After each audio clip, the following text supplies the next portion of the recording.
तो hello guys, KGF chapter 1 और KGF chapter 2 जैसी ब्लॉकबस्टर मूवी करने वाले यश आज भारत के सबसे बड़े स्टार बन गए हैं। तो गाइस, आज हम यश के जीवन के कुछ अनसुनी बातों के साथ साथ कुछ ऐसा भी फैक्ट बताएंगे जो आपने पहले कभी नहीं सुना। तो गाइस, वीडियो काफी ज्यादा इंटरेस्टिंग होने वाला है। और हाँ, अगर आप इस वीडियो में नए आए हो तो लाइक के साथ साथ सब्सक्राइब भी कर दीजिए। तो गाइस, यश का जन्म 8 जनवरी 1986 में भारत की कर्नाटका राज्य में हुआ था।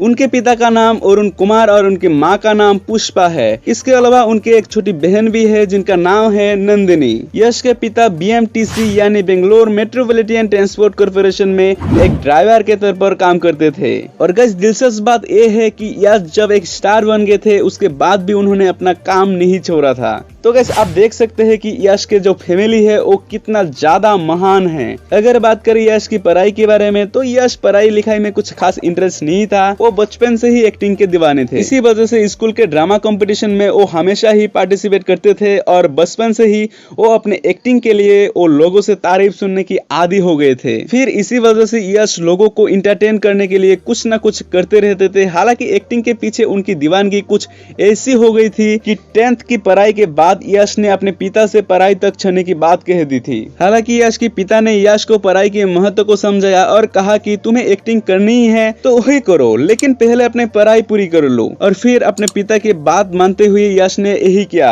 जो अपने पिता ने कहा था उनको। गाइस, जानने के लिए बता दूं कि यश के जो रियल नेम है वो है नवीन कुमार गोवादा और उनके स्कूल के नाम थे Maharaja high school, Mysore, Karnataka. Guys, अब बात करते हैं यश की करियर के बारे में। यश ने अपनी पढ़ाई पूरी करने के बाद अपनी एक्टिंग स्किल को और भी बेहतर बनाने के लिए बैंका नाटक मंडली को ज्वाइन कर लिया। और फिर यश के शानदार एक्टिंग देखते हुए उन्हें टीवी सीरियल में काम करने का मौका मिल गया। उनका पहला जो टीवी सीरियल था उनका नाम था नन्नदा गोकला। और यश ने एक बार टीवी सीरियल में घुसने के बाद उन्होंने कुछ और टीवी सीरियल में काम किया। हालांकि यश सिर्फ टेलीविजन तक ही सीमित थे, लेकिन फिल्म में काम अभी तक नहीं मिल पा रहा था। काफी समय बीतने के बाद 2007 की मूवी जामादा हुगुदी में यश को एक छोटा सा किरदार निभाने का मौका मिल गया। लेकिन यही छोटा सा किरदार ही यश की जिंदगी में टर्निंग पॉइंट साबित हुआ, क्योंकि जामादा हुगुदी में किए गए किरदार की वजह से यश को और भी मूवीज की ऑफर आने लगे। और फिर आगे चलकर 2008 में आई मूवी मगीना मनासू में यश ने सपोर्टिंग एक्टर के तौर पर लाजवाब काम किया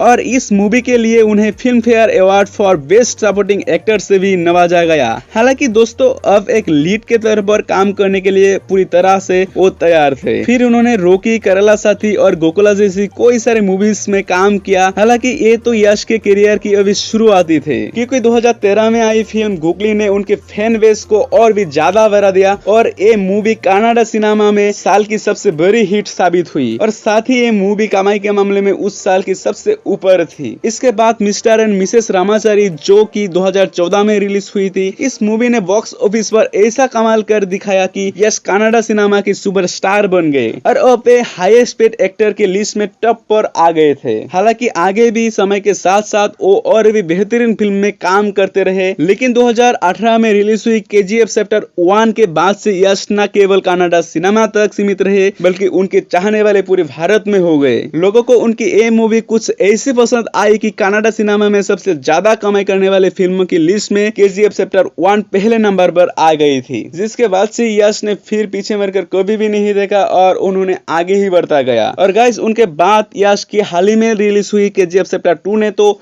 धमाल ही मचा दिया, क्योंकि अगर आप देखें तो केजीएफ चैप्टर 2 ने कुछ ऐसा कमाल कर दिया है कि उनका फैन बेस सिर्फ भारत में ही नहीं पूरी दुनिया में छा गए हैं। तो गाइस, केजीएफ चैप्टर 2 मूवीज आपको कैसा लगा था और उनके साथ साथ केजीएफ चैप्टर 1 भी कैसा लगा था, ये आप लोग कमेंट बॉक्स में जरूर बताना। और हाँ, अगर आपको केजीएफ चैप्टर 2 मूवीज पसंद आए तो लाइक भी एक ठोक देना। तो गाइस, ये वीडियो सिर्फ इतना ही। अगर आपको वीडियो पसंद आए तो सब्सक्राइब के साथ साथ बेल आइकन भी ऑन कर देना, क्योंकि ऐसा ही वीडियो अगर आप रोज देखना चाहते हो तो बेल आइकन दबाना जरूरी है। तो गाइस, मिलते हैं अगले वीडियो पे। Till then bye.